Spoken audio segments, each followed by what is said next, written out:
নমস্কার বন্ধুরা, রসবাসা বাঙালিতে আপনাদের স্বাগত। আমি আজ বানিয়েছি ছানার পায়েস। বন্ধুরা, হাঁড়ির ভিতরে প্রায় 300 গ্রাম দুধ আছে, আরও 500 গ্রাম দুধ আমি দিয়ে জাল করে নেব।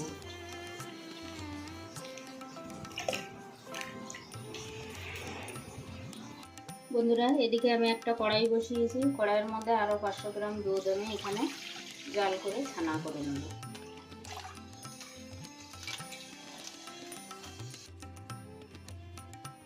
আমি এই বাটিটার মধ্যে 1 চামচ ভিনেগার নেব আর অল্প জল নেব। এদিকে দুধটা কিন্তু ফুটে গেছে, মিনিট 2 আমি জাল দিলাম। এবার অল্প অল্প করে ভিনেগার মেশানো জলটা দেব।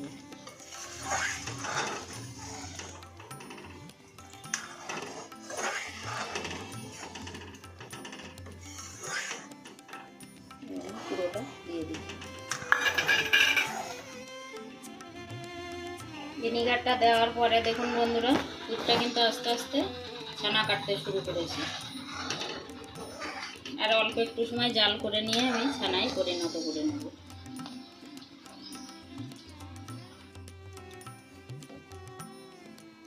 দুধটা থেকে সুন্দর ছানা কেটে গেছে। এই ছানাটা আপনারা লেবুর রস দিয়েও করতে পারবেন। হাতের কাছে ভিনেগার না থাকলে লেবুর রস দিয়েও সুন্দর ছানা কাটা যায়। আমি একটা সুতির পরিষ্কার কাপড় নিয়েছি। এই কাপড়ের মধ্যে এবার আমি এটা ঢেলে দেব।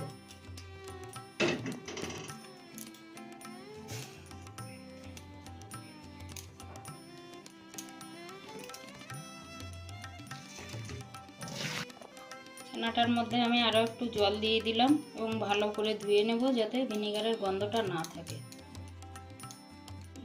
আমি ছানার পায়েসের মধ্যে এই ড্রাই ফ্রুটসগুলো অ্যাড করব। আমি এখানে নিয়েছি কাজু, পেস্তা, আমন্ড আর কিশমিশ।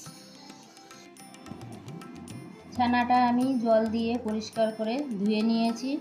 ড্রাই ফ্রুটসগুলো কেটে নিয়েছি কিশমিশটা বাদে। আর এখানে আমি মিশ্রি নিয়েছি, মিশ্রি দিয়ে পায়েসটা করব। দুধটা আমি হাঁড়ির মধ্যে জাল করে নিয়েছিলাম। এবার আমি এই কড়াইটার মধ্যে দিয়ে দিচ্ছি। পুরো দুধটাই দিয়ে দেবো। এখানে প্রায় 800 গ্রাম দুধ আছে। দুধটা উষ্ণ গরম আছে, এটার মধ্যে আমি দেব 2 চামচ আমন্ড দুধ।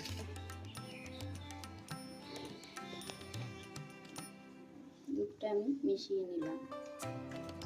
আমি এখানে একটা এলাচ ফাটিয়ে নিয়েছি, দিয়ে দিলাম।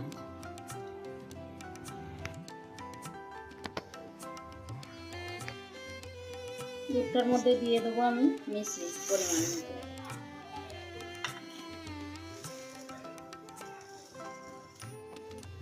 দুধটা আমি আরও 3 মিনিট জাল করে নিলাম। দুধটা কিন্তু বেশ ঘন হয়ে গেছে। এবার আমি দিয়ে দেব ছানাটা, জল ঝরিয়ে রাখা ছানা।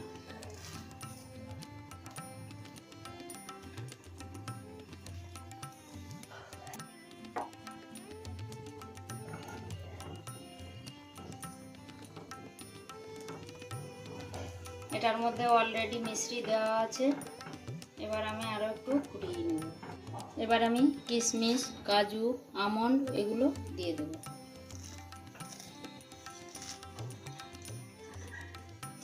পেস্তাটাও দিয়ে দেব।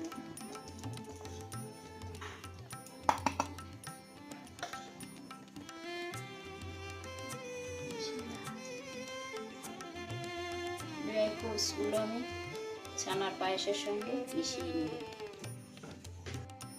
সামান্য একটু নুন দিয়ে দেবো। মিষ্টি জিনিসে একটু নুন দিলে টেস্টটা ভালো আসে। বন্ধুরা, পায়েসটা আমি আরও 3 মিনিট জাল করে নিলাম। এবার দেবো 1 চামচ ঘি। ঘিটা আমি মিশিয়ে দেবো।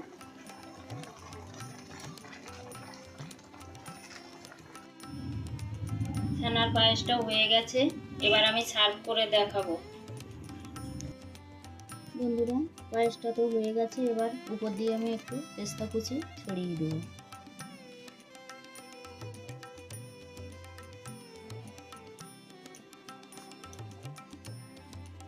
পায়েসটা দেখতে যেমন সুন্দর হয়েছে, খেতেও কিন্তু দারুণ টেস্টি হয়েছে।